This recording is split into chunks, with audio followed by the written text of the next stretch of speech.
Hello, welcome to this week's Back to the City. I'm Simon Calder, and I'm very excited to be joined today by my friend Michael Meridian, who is one quarter of Astronomy Town. Astronomy Town are a new band who are going to be playing at Palmer's New Band Night on Tuesday, April 16th. Today, we are midway in the process of Astronomy Town creating their Tiny Desk Concerts video. Yes. Yep. So you've had a session at City Sounds, you saying? Yeah. Well, thank you for having me, first off. Oh, you've Yeah. It's like we've been sitting here talking for like the last half hour, which is just a carry on of our conversation from Mortimer's last week. So Yes. It kind of feels like we've just been having this conversation for a while anyway. Yeah, absolutely. We're very often at Mortimer's. If you want to catch us in our natural habitat, then you'll probably find either one of us there Right. if you next time you're there, viewers. I'm excited about this Tiny Desk concert video that you've been making. I haven't seen it yet because you haven't created it yet. Right. Today it's Friday for us. This coming a couple of days away on Sunday morning, early Sunday morning, when people that have spaces at the studio are not making lots of loud noise. You'll be shooting the video, which I'm integrating.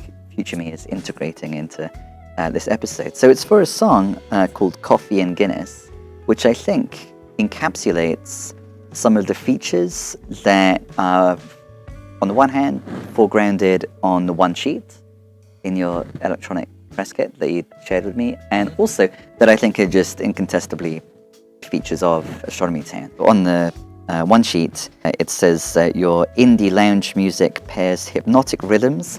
That, I think, is very prominent in Coffee and Whiskey, with lush harmonies to recreate the soundscape of a city where residents battle at night and the stars are always visible.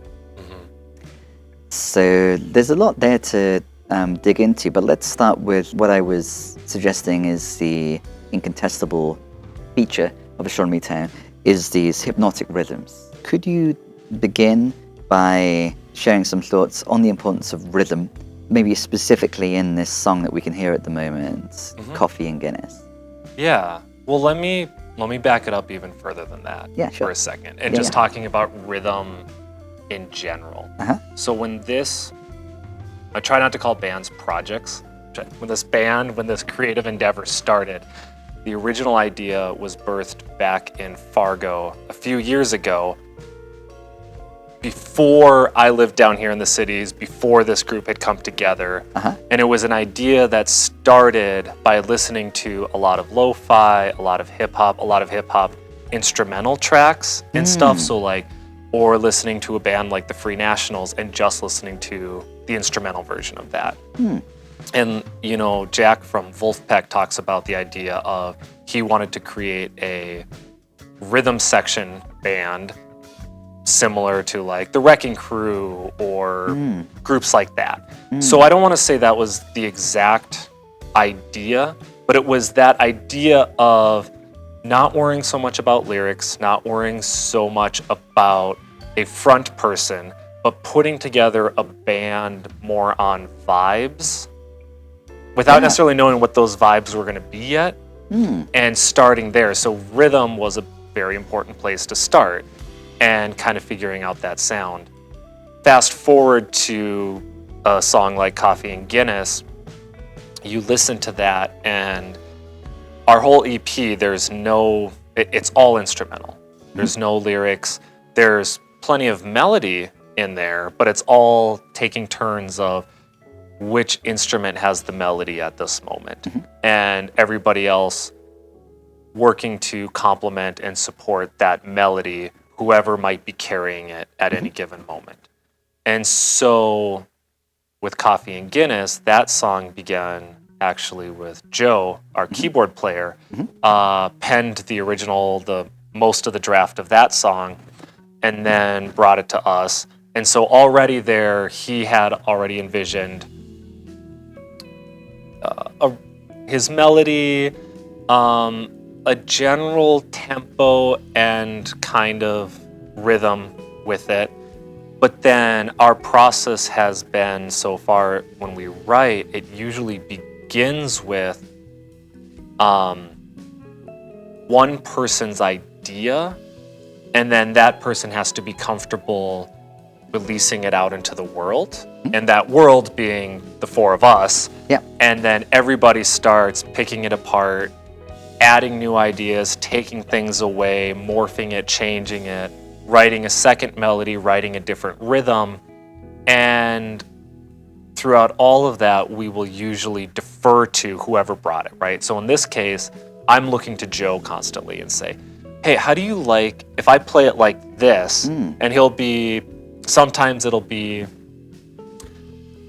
you know, that's, at first I wasn't, bass, of course. because I'm the bassist primarily, yeah. So our arrangement is we have a guitar, bass, drums, and then Joe is kind of our Swiss Army knife of synth and keyboard. And he's the person who really fills in all these gaps of, it needs to be a little bit more lush, it needs to be a little bit more punchy, it needs to be a little bit more insert whatever. Joe just finds a patch and then plays beautifully. So he's a master of both, you know, just being a very skilled musician, but then also really understands how his specific instruments work and can add those details. And what the song needs. Yeah. Yeah. And so, and the other two, so we have Cassandra playing the guitar. Yep. You're on the bass, Rob on drums. Yes. Yep. Yeah. And Joe, Swiss Army knife. Yes, and Joe, our Swiss Army knife behind, who just bought a new Moog synth, and he was showing me some of the sounds on that thing last night, and yeah, we're really excited to bring that out to the next gig. So that will be at Palmer's. Yep, that'll be up. It'll be in the flesh at Palmer's. We're really excited for that. So Coffee and Guinness began. So Joe took the initial idea for Coffee and Guinness to the band, and if I understand correctly, each of the songs that you shared with me in advance, a different member kind of gifted the initial idea. Yes.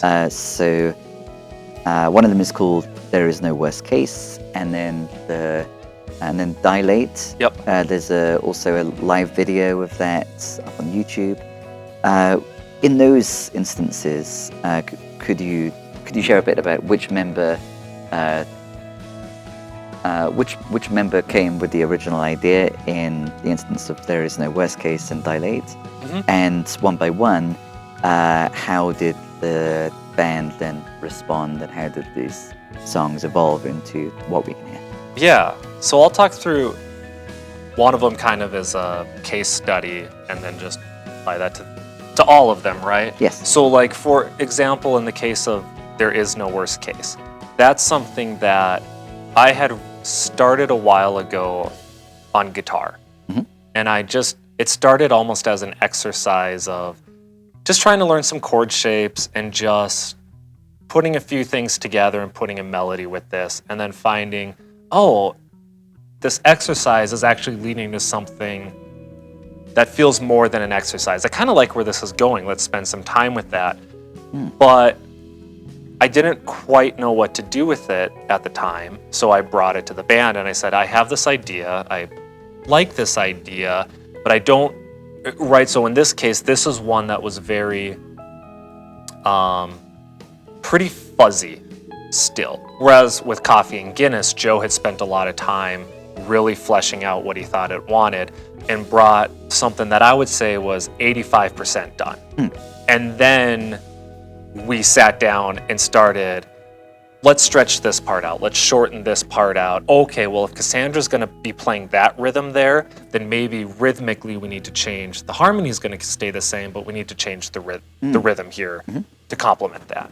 The song had a form, and then you revised the form. Yeah. Whereas in this instance, you took an idea and then collectively gave it form. In this case, it's more like I brought a bunch of things, a bunch of isolated ideas, dumped them out on a rug and said, hey, let's all sit down here with these Lego pieces and put them together. I think this piece goes with this piece, but I don't really know.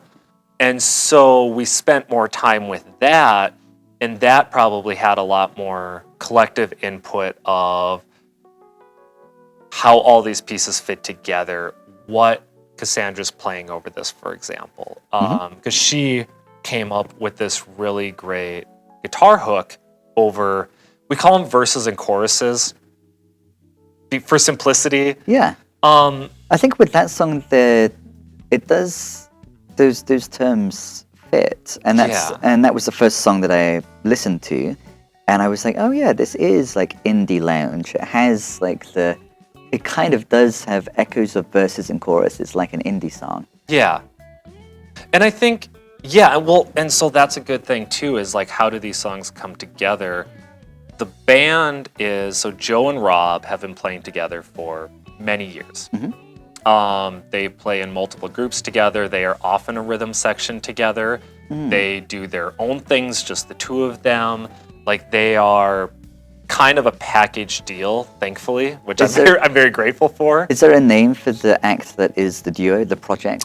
I know, I'm trying to think, they released a name, but I haven't really listened to that solo stuff yet. Sure. So I'm not sure how much they have out there. So just come see us at Palmer's and then bug the two of them and ask them, which of your many projects do you want to talk about? And I'll let them... Right. I'll let them give their speech. It's same with Cassandra, right? Cassandra does a lot of solo music. I also do solo music. We're all solo musicians individually of this. So I'll just let everybody speak to their own projects, because I won't be able to do justice for it. Yeah, when the various viewers have joined us at Palmer's. Yes, exactly. But so they come from a background, and they've done a lot of jazz together. So they are used to approaching this from an improvisational standpoint, from a comping standpoint, and just, I don't know, just that background together. And so that's how they approach it. And I always thought that's kind of where the lounge half of this band comes from. The indie side of it, I would say, not that Cassandra and I don't listen to jazz, but I think our backgrounds, the bands we have probably spent the most time learning the songs of, are indie, alt rock, especially in my case, a lot of indie rock, a lot of alt rock, things like that.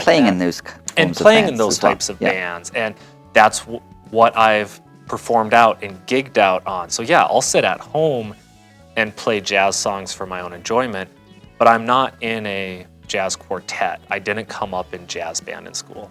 And so that's where the indie side of it comes from. And what I always hoped, why I call it indie lounge music, is that we would be just as at home at Mortimer's with indie bands as we would at a, maybe this is too jazz focused, but like a Crooners, a Dakota, a Volsteads, a somewhere like that.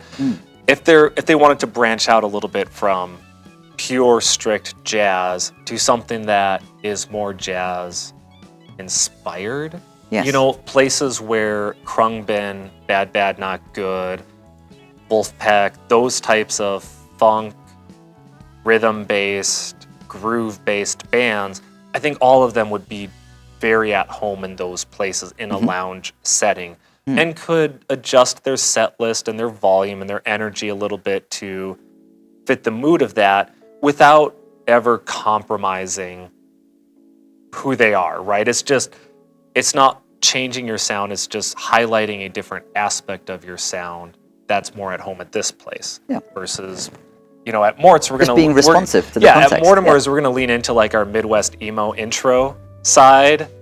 That's gonna come to the forefront at Mort's. Yes. On the back of all of that, I'm remembering you saying about the initial idea of listening to hip hop and the instrument, just without the vocal.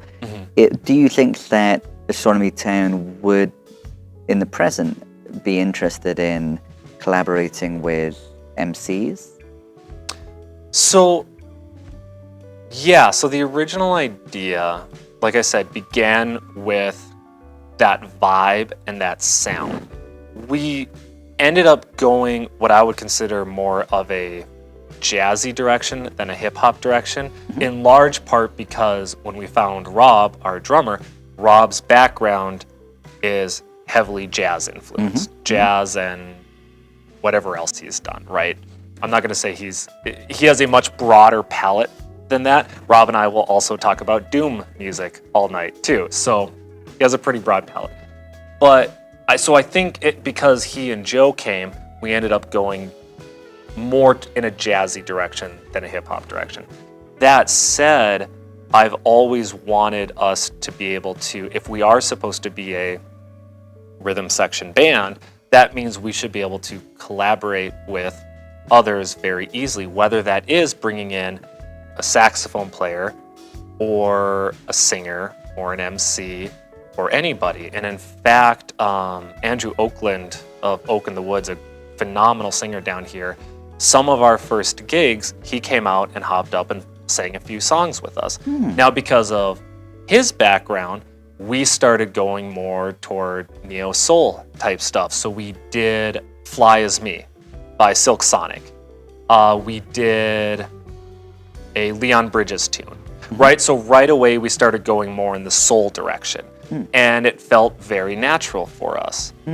And so I think that's a great example of the type of thing where we can shift and morph based on who we want to collaborate with or can collaborate with. And again, without ever compromising our sound. It's just highlighting a different inspiration that we have and getting to be a soul band for a night, and then being able to hopefully be a hip hop band for a night, and then the backing band for a great jazz player another night, but all the time just sounding like us. Like, I think that's why I always mention Bad Bad Not Good as a good example. They're a band that will play a jazz festival. Even though they don't describe themselves as jazz, they're very clearly influenced and have studied jazz. And so they're very at home in a jazz festival. And then they'll go collaborate with Ghostface Killah and do a whole album with him. It's like, well, that's a very hip-hop sounding album, but it sounds like them still. Yes. So that would be my ultimate goal of what we could accomplish with these members, with our sound, with our influences, and reserving that flexibility to be able to do those different collaborations just because we think they're fun or we admire the person we want to collaborate with. At what stage in the process of working on each of these songs did titles emerge? Coffee and Guinness, it's a fun title. How did Coffee and Guinness, for example, wind up having that title? That's, again, probably more of our jazz influences, where every jazz song usually has if it's not an old show tune standard, it usually has a very ridiculous story behind it that has nothing to do with the song, but it's just an excuse to be like, well, this one time in Boise, Idaho, in this dive bar behind a white supremacist house of something, insert crazy story here. Right. And now that's the title of a slow ballad. Would you like to share a crazy story or two? Man, all of those are reserved for my other band. But no, I think some of these song titles, like Coffee and Guinness, almost started as a joke title because A, we love Guinness, and B, we love coffee. And so I don't remember how that started, but we just started joking about these beverages and these drinks and these things we like. And then this song is kind of the type of song I want to sit down and I could drink a coffee to in the morning, or I could relax in the evening with a Guinness. But either way, it's kind of like, That's not tenuous. It's chill out time. And so I think, that's kind of how that one ended up sticking. Yeah, absolutely. That makes a lot of sense. Another dimension that we haven't focused on is the idea of the place Astronomy Town. A possible title for the EP that you've been considering is Greetings from Astronomy Town. And again, the one sheet refers to recreating the soundscape of a city where residents battle at night and the stars are always visible. That's very specific. That sense of place and Astronomy Town as a place characterized in that way, did you arrive at that after creating some of this music, or is that part of what led to the creation of songs that sound this way? Could you just expand a bit more on the idea of this place, Astronomy Town, and how it relates to the songs? Yeah, the answer is both. So the history of this band is, and this is going to sound very me-centric for a second, and we'll see why that's very much not true. But this began a few years ago back in Fargo. Like I said, I had been listening to a lot of hip-hop instrumentals, a lot of lo-fi, a lot of Krungbin at the time, Bad Bad Not Good, Wolfpack, these types of bands. And I wanted to create something with a specific vibe in mind. And I didn't know Cassandra well at that point, but I knew her from a distance through the internet, and I knew at that time what her guitar sounded like. I shouldn't say her guitar sound, what she as an artist sounded like. I liked how she played, I liked how she wrote, and I knew that this would be a great complement to what I had in mind. You wanted to collaborate in some way with her, and you thought that the two of you together would that would work. Yes. Yeah. Yep. I could hear the parts I could write. I couldn't hear the parts I can't write, but I knew they were out there. And when I heard what she did, I thought, oh, there's one of those components that I'm looking for, right? Like if you need water, you need some hydrogens. If I can bring the oxygen, she's bringing the hydrogen for it. Yeah, right. And so when I was finally able to move down here and we started collaborating and writing, it felt very natural. Like at the end of our first session together, it was, okay, yeah, this is a thing. We need to now find a drummer. We need to find a keyboard player. We need to find... How was Cassandra originally on your radar? Playing in different Minneapolis bands? No, so she has a lot of ties back to North Dakota and to Fargo-Moorhead also. Okay. And so it was really the fact that we were friends with or related to or dating or just connected to so many people in the same music scene that we just got exposed to each other through that. Became on your radar, yeah. Yep, and then through that, once we started hearing each other's music, realizing, oh, this is something we should spend more time with and really flesh out and develop. I think there's something here. Yeah. And then how we found Rob, I think that was a connection. Cassandra had some vague connection to Rob, and then so I found Cassandra found Rob found Joe. You know, it was this Domino kind of effect. like full weird snake thing. And it took us probably 8 months to put the band together because we were very picky about who we were bringing into this idea. Because there are many great drummers out there, but that doesn't mean they're all going to bring something to the table that's exactly what we're looking for. And the fact that I am looking for a collaborative project and not something where I write everything for everybody. I don't want a drummer who comes in and asks, how do you want this to go? I want to bring an idea and ask my drummer, you know, I'm toying around with this. What are some ideas you have? Like, how would you play with this? Right? And that was always our vibe coming into this. So then to bring it back to the question of Astronomy Town, yeah. I had an original name. It was a little hard to say on the microphone, but I was a little attached to it because it encompassed what I wanted, which was real late nights. And it was the idea of this is music you listen to at 2 a.m. This is music you listen to kind of like the late night 2 a.m. anime study girl lo-fi channel, right? Like I want that vibe as a band. Yeah. But our own vibe, whatever that is. So I was a little attached to that name, but I recognized that that was something that I had created individually. So it's not really a group thing. And from a dirty capitalistic standpoint, it wasn't the catchiest or easy to remember or easiest to spell. And so it's like, you know what, let's just go back to the drawing board. We don't necessarily have to change it, but if we can find something we like more, let's go with that. And through a weird roundabout way, we kind of ended up at this idea of Astronomy Town. And we were just sitting around a campfire one night, having a couple of beers and talking. And we started talking about this place. It's like, well, Astronomy Town it's like Springfield from The Simpsons. You don't really know where it is. Whatever you need, it has, right? Like it's got mountains and ravines and everything. And you didn't think you were talking about a band name, you were just envisioning this place. I think we did, like, we threw it out as just an idea, but then we just started talking about it, and I don't think we sat down and thought, we're going to create a place. We just started talking about what this place could be like and started adding all these details. It's like, oh, well, it's a place that comes alive at night, right? Because would be this place that would be out in the desert maybe, and it's all warm lighting, but it's all dim because you have to be able to see the stars out here, and it's very remote, so it's away from big cities. And it's all of these vibes that we were trying to create. And then, because at least a few, if not all of us, are a bunch of nerds, we just started going into this idea of like, well, this is what it looks like, and here's how it works, and here's all these things, and we had a lot of fun with it. But at the end of the day, it was this idea for me is I'm really attached to names because I want there to be a nucleus at the middle of what I'm doing.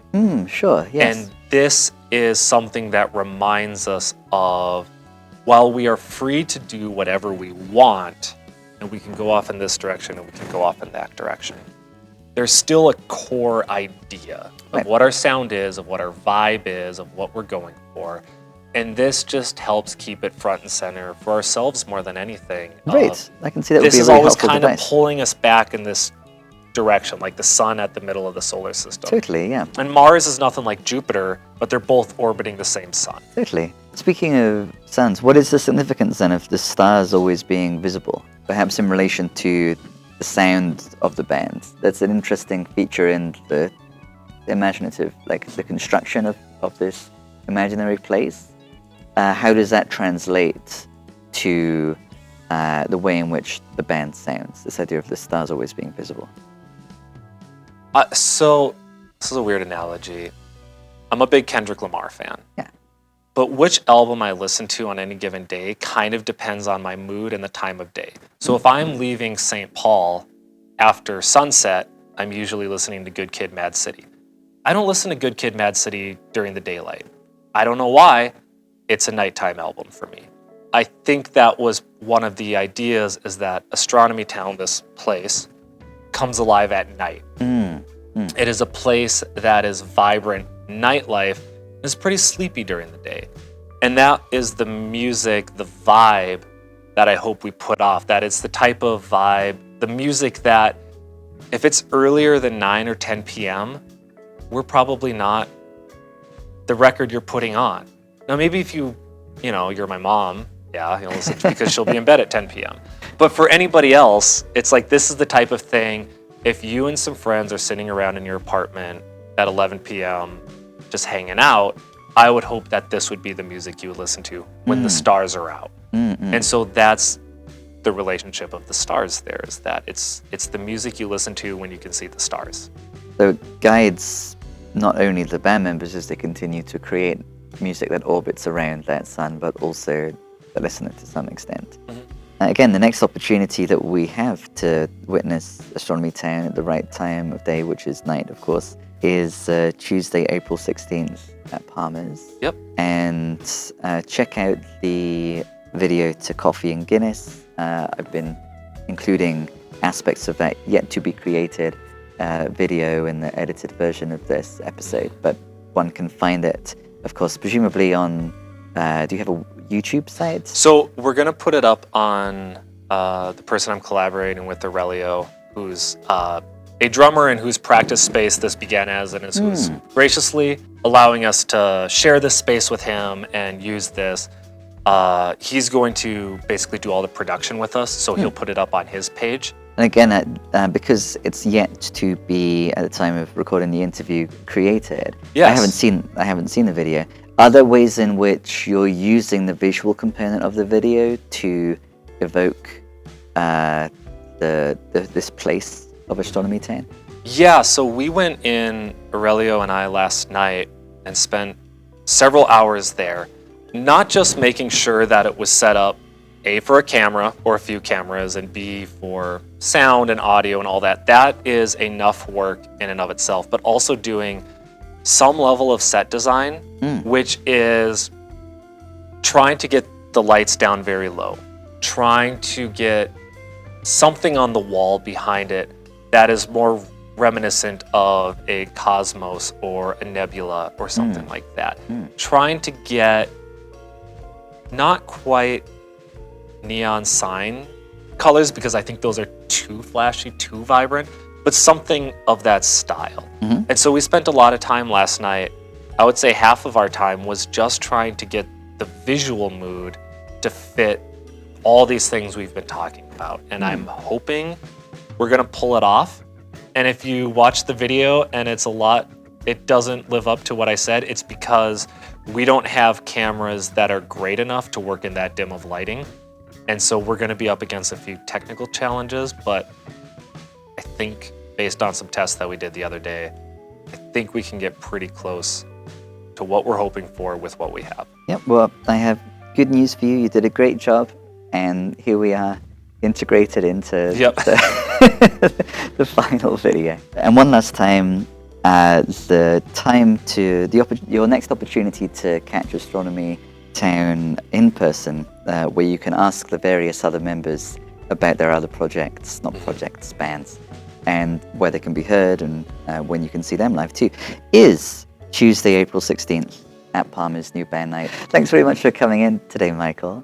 I'm excited to join you at Palmer's, and in the meantime, this has been Back to the City. We'll be back next Thursday at 10 p.m. I'm Simon Calder. Thank you very much for joining us. Thank you very much, Michael. Yeah, thanks for having me. Joining us too. And see you at Palmer's.